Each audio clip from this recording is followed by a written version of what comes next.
I think I still wanted to talk about like the identity part, because I feel that before the diagnosis, and in your case, you don't have a final one yet, but before the symptoms became very clear that something really was wrong, you were basically living, we were all living a different type of life.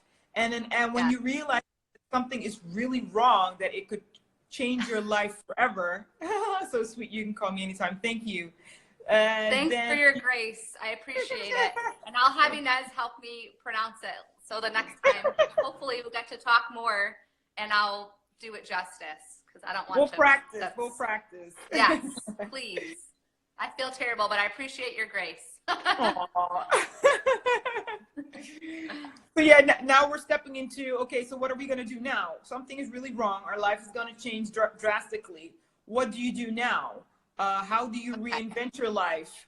Do you let go of your old vision that you have for your life? Or do you hold on to it even tighter, but find a new way, find new means to get there? Or do you have to create a new vision for your life? You basically need to reinvent everything within the possibilities of your illness. So I was just wondering if you could share something about that too. Like, how did you experience that? Okay, so my experience is a little different, I think, well, than yours. So I'm going to speak from the experience of somebody who is, 20 months into this, still no diagnosis. Nobody has any real clue, idea what's going on. So I have yet to find like proper treatment. And I've discussed with Ines, so you have like all these other feelings of being like this financial burden, because here in the States, it's a little different, right? So here in the United States, like you have health insurance, but a lot of this other stuff, when you have like a medical mystery, right? That's like mostly all out of pocket on top of what you're already paying for insurance and high premiums and this and that. And it's like, I can't work. And so I was this person who wore 50 hats. Like I was a teacher at one point, teaching full time. And then I was also coaching, tutoring, waitressing on the weekends, helping to be part of my church with like leading worship. I was a wife. And so I was always just doing stuff, working out, taking care of myself, taking care of my family, running the household. Like that was just me, very highly motivated, whatever. And then this hit. And I told you, like, I was already in the process, like I had written the first draft of my book, edited it like one time around, just very basic edits. And I had plans to go back to work once my daughter got into preschool, which was a year and a half ago. And then this hit and nobody knew what was going on. And at first I was just like, oh, it's just a virus. It's going to go away eventually. Hang in there. But 12 months passes, 14 months passes, 15, and there's no answer, and you're not getting better. And you have a list of can'ts that is this long. And it's like, who am I? Like, what purpose do I have in life right now? Like, I don't even recognize who I am. I'm, very sedentary. I'm going to be honest, I wanted to give up so many times. And there are times, when you have extra flares or your symptoms are extra difficult. It's been a really difficult week where you're just like, and that's what we talked about last week. That's where your support system comes into play. But I'm very blessed that I do have, I'm going to bring it back to that, I have a good support system who also hasn't let me give up on my goal of eventually getting back into work and keeping to pursue the writing career. Because I wanted to give up because I'm sharing one of my disabilities, one of the symptoms is visual motion sensitivity. So reading involves tracking and moving your eyes, right? Right. So I can read for a couple minutes. If I try to read and think and like edit or change things, it's too much. And I immediately get intense eye pain and pressure. And then it feels like somebody has put my head in a vice and is just cranking. And then I get a migraine later on in the day. So for me to read and pursue writing is very physically painful. Like there's no other way about it. So I looked at my husband, it was like 2 weeks ago, and I'm like, maybe I have to give this up. This isn't feasible. Like to be a writer and edit stuff and all that, like I need to be able to read.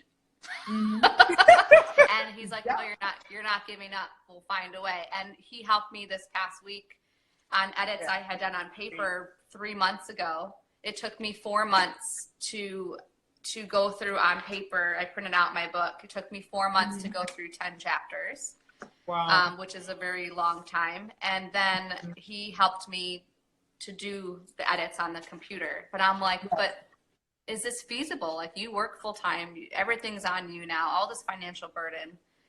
Is this feasible career, goal for me? So, and he just flat out said, yes, we'll do whatever we need to help you do it. So you have that was was support encouraging. system.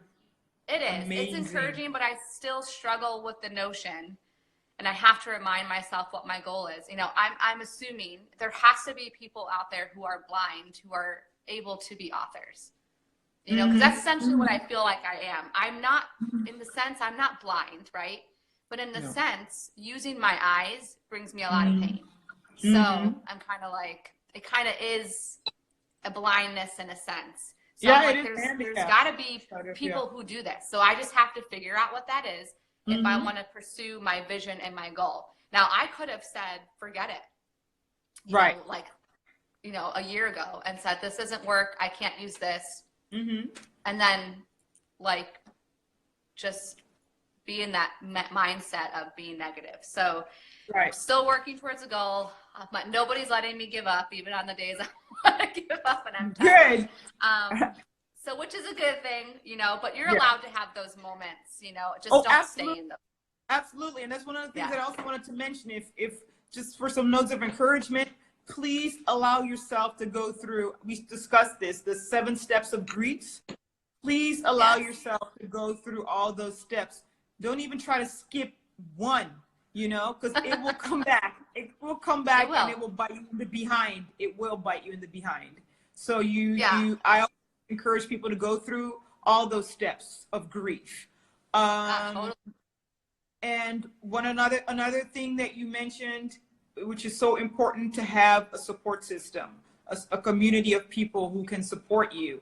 If you don't have that person, what could be another option if you don't have anyone? Because I know some people do not have anyone at all. You have to. Go ahead. My experience, what I've noticed is that people can find support online too. I never thought that would be possible. But sometimes you can find a friend all the way in Florida while you are in the Netherlands. This is true. But that was, and you know what, guys? That was Ines's doing, because we've talked about this. I'm extremely introverted. I get because I've been in my house so much now, and it's been 20 months of this and so sedentary and everything, it's not as easy. When I was out and about and working and doing all these things, my introvertedness was constantly challenged every day. So it became a little easier to strike up conversations, do that. Well, when you're not out and practicing and having to really force yourself to do those things, that introvertedness kind of takes over. And so she was all like, hey, and she, messaged me on Instagram, and I was like, this is cool. And then because of my disability, I'm like, girl, I can't be texting so much. I'm just going to voice message you. I'm so sorry. And she just voice messaged back. I can't tell you how many people I've I'll be voice messaging them and they're still typing, and I'm like, please, can you? And they're like, oh yeah, I forgot. And then they're still typing. And I'm like, I was actually so happy that you were sending me audio messages. You were the first one to do that for me too, because people don't realize I have SLE. I have also form of RA, rheumatoid arthritis. So typing is not that easy for me either. But when you sent me that audio message, I was like, what? Hold on. Yes, you can actually send audio messages to each other. I don't have to type anymore. You know what I mean? So I was really glad you actually opened up my eyes to a different option. And I know if you're an introvert, I'm not sure if audio maybe is a little bit more comfortable for you than typing. I'm not sure, but there's so many different ways, so many different tools that you can use that are comfortable to you in order to connect. There are, but the point is, Ines reached out, and I discovered I need to do that more too, because I don't have any friends that are struggling with autoimmune or a chronic condition that there's there's no idea what's going on. So you could have a support system, or like Ines says, if you don't, just like with our, you know, medical culture, we have to be our own best advocate. Bye-bye, Manon. Someone's saying bye-bye. I saw your message, okay. Manon. I will, thank you. She said she's going to watch the replay. She has to go. I'm sorry. Yes. Okay. Go ahead. Yes. So just saying that, you know, like you said, if we didn't have anybody, to your initial question, like, there's people out there, you know, social media is huge, and you can find real people. I have discovered a chronically ill autoimmune community, you know, and I'm just starting to follow these people and learn from them and share and get connected. That's, I mean, really, that's would be my suggestion. I know it's hard to do. And like I said, I probably wouldn't have done it or thought to even do it until Ines reached out. So thanks, girl. No, thank you. Because, I mean, reaching out also means that hopefully you hope that the person will respond too. Not everybody responds. You know what I mean? So thank you for responding. I appreciate it. So basically, we discussed two notes of encouragement. The first one was allow yourself to go through all the 7 steps of grief. Then the second one was find a support group or community, offline or online. And then I think the third one, which I love, which you discussed with me before, is to either hold on to your old vision or find a new one. And holding on to an old vision or finding a new one, you can also say, you can create, say for example, you have a vision, your old vision. You can give your old vision a new jacket too. Like, I'm a musician. There's no way that I'm going to be able to play piano the way I always had it in mind, or the way that I can tour again or record music again the way I used to. However, I've just transformed it now into, I want to focus on music composition. So I'm still composing music, but someone else will perform the music. But the music is still here, and you can't delete it. I'm just getting it because I believe in God. I'm getting it from God. It's just, I'm still receiving it. So I know I have to push it out to offer it to the world, but someone else would have to perform it for me. So there's only a difference in performance. Pardon? I was just saying hi to Megan, who joined in. Hi. So she's part of my tribe. She's part of my support group. Hi, sweet. Thanks for stopping by. So yeah, that's another thing that I wanted to put out there. You can change your vision or give it a new jacket, try to change it in a way that works for you with your illness. Would you like that? Yeah. I think that's a great way to say it. I like that. Put a new jacket on it. That's cute. I like that. Because the core is still the same. You as the core, you know, who you were made by God or whatever you believe in, I think that's still the same. It's just changing the jacket, changing, you know, the way you want to execute. The most important thing to recognize is you still have purpose. You're still capable of doing things, and you still have a worth, and you're here for, you know, a purpose. And I agree with you. I have the same beliefs as you. And but just to play you back to that, Megan used to help me as well on the previous edit of my book.